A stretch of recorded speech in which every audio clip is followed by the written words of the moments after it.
Hello friends, welcome back my YouTube channel अवतार academy. दोस्तों, इस वीडियो में आज हम क्वाड्रिलेटरल्स, जिसे हम चतुर्भुज भी कहते हैं, इसके हम डेफिनेशन से लेके इसकी टाइप्स पूरा कॉन्सेप्ट क्लियर करने वाले हैं। और हम इसके टाइप्स जितने भी होते हैं, बेसिकली हम पांच प्रकार के होते ही हैं। तो हम 5 प्रकार के पूरे जितने क्वाड्रिलेटरल्स होते हैं, हम पूरा डिफरेंस, पूरे इनके पॉइंट्स एक एक करके हम आपको बताएंगे। तो दोस्तों, वीडियो एंड तक देखिएगा। और अभी तक आपने हमारा चैनल सब्सक्राइब नहीं किया तो सब्सक्राइब कीजिए।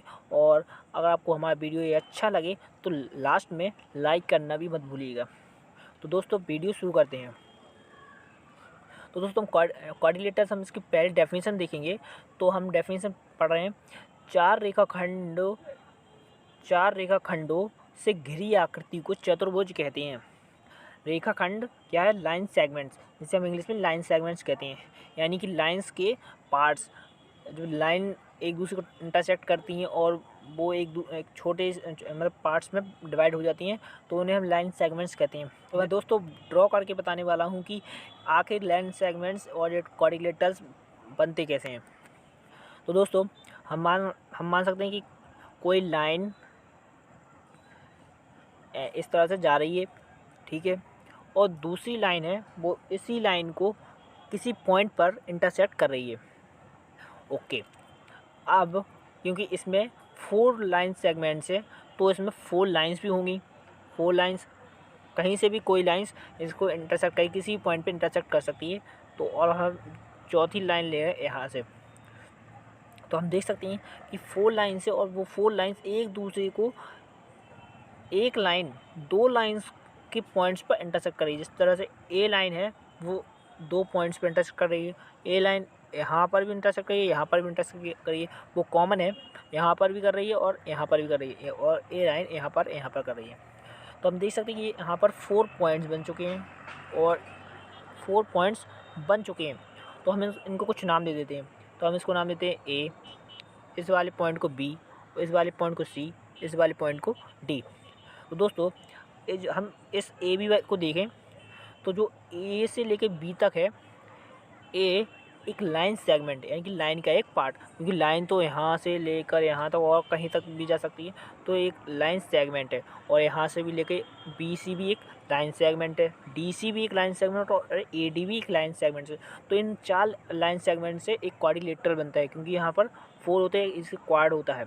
और जो ट्राइंगल होते हैं उसमें उसमें तीन लाइन सेगमेंट्स होते हैं, और 3 लाइन सेगमेंट से ट्राइंगल बनता है। अगर आप या आपको ट्राइंगल के बारे में जानना है तो हमारा लास्ट वीडियो आप देख सकते हैं, जिसमें मैंने लाइन सेगमेंट्स जिसमें मैंने ट्राइंगल के बारे में बताया, और 10 क्वेश्चन भी सॉल्व किए हैं, और 5 क्वेश्चन सॉल्व किए। तो मैंने वो वीडियो अपलोड कर दिया, और 5 क्वेश्चन जो अपलोड मैं बताऊँगा उसका वीडियो को मैं अभी कुछ दिनों में अपलोड कर दूँगा। दोस्तों, अब हम आगे देखते हैं। तो हम आगे देखते हैं। इस फिगर में जो रेखाखंड है A B C C D and D A से घिरी आकृति को चतुर्भुज कहती है। ये हमने आपको बता दिया है। अब हम जो देख रहे हैं वो पॉइंट, चतुर्भुज के चारों कोणों का योग 360 डिग्री होता है। जिस तरह से angle A plus angle B plus angle C and plus angle D equal 360 degree हुआ। ट्राइंगल में 180 डिग्री होता है, इसमें 360 डिग्री होगा। इसको आप याद रखिएगा। अब जो हमारा पहला जो क्वाड्रिलेटरल आ रहा है वो है पैरेललोग्राम, जिसे हम हिंदी में समांतर चतुर्भुज कहते हैं। तो इसकी डेफिनेशन कुछ इस तरह है। ऐसा चतुर्भुज जिसकी आमने सामने की भुजाएं समांतर हो, एक समांतर चतुर्भुज कहलाता है। क्वाड्रिलेटरल जिसकी अपोजिट साइड्स इक्वल है। सिंपल है कि ऐसा क्वाड्रिलेटरल जिसका अपोजिट साइड्स एक पैरेलल हो, वो पैरेललोग्राम है। जिस तरह से हम इस फिगर में देख सकते हैं कि जो A B equal D C है, और A D parallel B C, sorry A B parallel D C and A D parallel B C. तो अब हम पहचानें कैसे? अगर मैं आपको पॉइंट्स भी दे रहा हूँ कि अगर कोई आपको आकृति दी जाए तो आप आसानी से पता कर लें इन पॉइंट्स की माध्यम से कि वो आखिर कौन सा क्वाड्रिलेटरल है। तो पहला पॉइंट है वो विपरीत भुजाएं, सॉरी कुछ मिस्टेक हो गई, तो यहाँ पर भुजाएं, विपरीत भुजाएं बराबर होती हैं। A B equal D C तथा A D equal B C. जो ए बी साइड है इसकी अपोजिट वाली डी सी इसकी इक्वल होगी, और जो ए डी है इसका अपोजिट साइड बी सी वो भी इक्वल होगी। सेकंड है विपरीत कोण बराबर होती है। विपरीत कोण जो एंगल ए है इक्वल, इसके सामने का जो एंगल सी है वो दोनों इक्वल होंगे। अगर यहाँ पर 70 डिग्री तो यहाँ पर भी 70 डिग्री, यहाँ पर 90 डिग्री तो यहाँ पर 90 डिग्री। बेसिकली मैं आपको बता दूँ कि पैरेललोग्राम में यहाँ इनमें 90 डिग्री का एंगल नहीं होता है। इनके जो कोण होते हैं वो 90 डिग्री की नहीं होते हैं, ठीक है। और जो एंगल बी है इसके अपोजिट में एंगल डी है, इक्वल दोनों होंगे। तो थर्ड पॉइंट है प्रत्येक विकर्ण जो डायगोनल होते हैं सारे चतुर्भुज को दो बराबर भागों में बांटते हैं। जो हम ए वाला विकर्ण देख सकते हैं ए सी, तो जो ए सी है तो इस तरह का जो दो भागों में बांट देगा, क्योंकि आप देख सकते हैं दो ट्राइंगल बनाएंगे, एक इस तरफ एक इस तरफ। तो ए वाला ट्राइंगल है वो इस ट्राइंगल इक्वल हुआ, और जो ए वाला जो आप देख रहे हैं डायगोनल, ए डायगोनल भी दो पार्ट में बांट देगा, एक इस पार्ट में और एक इस पार्ट में, तो ये दोनों भी इक्वल होंगे। आप इसको याद रखिएगा। अब दूसरा जो है वो है रेक्टेंगल, जिसे हम आयत कहते हैं। तो डेफिनेशन पढ़ते हैं। एक ऐसा समांतर चतुर्भुज जिसका प्रत्येक कोण 90 डिग्री का हो आयत कहलाता है। एक ऐसा पैरेललोग्राम जिसका प्रत्येक कोण 90 डिग्री का हो आयत कहलाता है। यानी पैरेललोग्राम से मतलब है कि एक ऐसा क्वाड्रिलेटरल हो जिसके अपोजिट साइड्स पैरेलल हो, ठीक है, जिसके अपोजिट साइड्स पैरेलल हो, बस 90 डिग्री का एंगल होना चाहिए उसमें। हमने पैरेललोग्राम में पढ़ा था कि अपोजिट साइड इक्वल, बस इतना ही पैरेललोग्राम की चाहिए क्राइटेरिया कि उसके अपोजिट साइड इक्वल होनी चाहिए, सॉरी पैरेलल होनी चाहिए। अपोजिट साइड्स पैरेलल होनी चाहिए, इक्वल तो होती ही हैं, पैरेलल भी होनी चाहिए अपोजिट साइड्स। तो इसमें पैरेलल इनमें अपोजिट साइड्स पैरेलल भी हैं, इक्वल भी हैं, और साथ में इनके जो एंगल्स है वो 90 डिग्री के बनते हैं, तो उसे हम आयत कह देंगे। तो हम मेरे पॉइंट्स में बता रहा हूँ। पहला पॉइंट है विपरीत भुजाएं बराबर होती हैं। पैरेललोग्राम में भी अपोजिट साइड्स होती हैं वो इक्वल थी, और आयत का प्रत्येक कोण 90 डिग्री का होता है। आयत का जो प्रत्येक कोण होता है वो 90 डिग्री होता है, लेकिन पैरेललोग्राम में 90 डिग्री एंगल नहीं बनता है। थर्ड पॉइंट है आयत के विकर्ण बराबर होते हैं, ए सी इक्वल बी डी, क्योंकि इनके जो पॉइंट्स होते हैं वो निश्चित दूरी पर होते हैं, तो इनके विकर्ण भी बराबर होते हैं। आप इसको याद रखिएगा। तो जो थर्ड है वो स्क्वायर जिसे हम वर्ग कहते हैं। तो डेफिनेशन है एक ऐसी आकृति जिसकी चारों भुजाएं बराबर हो तथा प्रत्येक कोण का माप 90 डिग्री का हो वर्ग कहलाता है। तो इसमें कुछ पॉइंट हम देख सकते हैं कि पहला पॉइंट है वर्ग की प्रत्येक भुजाएं बराबर होती हैं। बिल्कुल सिंपल है, इनकी जो चारों साइड्स होती हैं वो इक्वल होती हैं, चारों साइड्स होती हैं वो इक्वल होती हैं। इसमें कोई अपोजिट्स कुछ इस तरह का नहीं लगना है। इसमें अपोजिट साइड्स होती हैं वो इसमें चारों साइड्स होती हैं वो इक्वल होती हैं और पैरेलल भी होती हैं। अपोजिट चारों साइड्स पैरेलल होती हैं और इक्वल होती हैं, आपको याद रखना है। दूसरा पॉइंट है प्रत्येक कोण होता है वो 90 डिग्री होता है। जिस तरह से आयत में 90 डिग्री का एंगल बनता है, उसी तरह से वर्ग में, स्क्वायर में 90 डिग्री का एंगल बनता है। और थर्ड पॉइंट है वर्ग की विकर्ण बराबर होते हैं।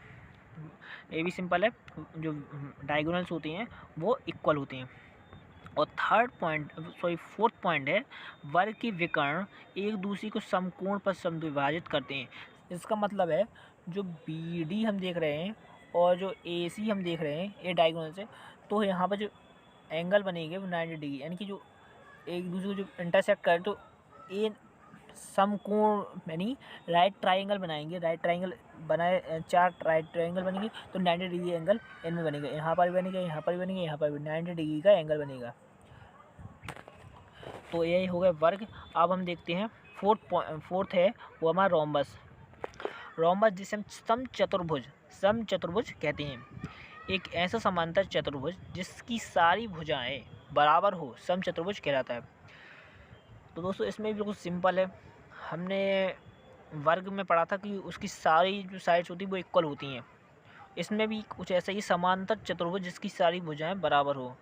तो इसमें भी समान जो अपोजिट साइड्स हैं, क्योंकि समांतर चतुर्भुज तो अपोजिट साइड्स पैरेलल होगी, तो इसमें सारी भुजाएं बराबर हैं, यानी बराबर चारों साइड्स स्क्वायर की तरह चारों साइड्स इक्वल होंगी।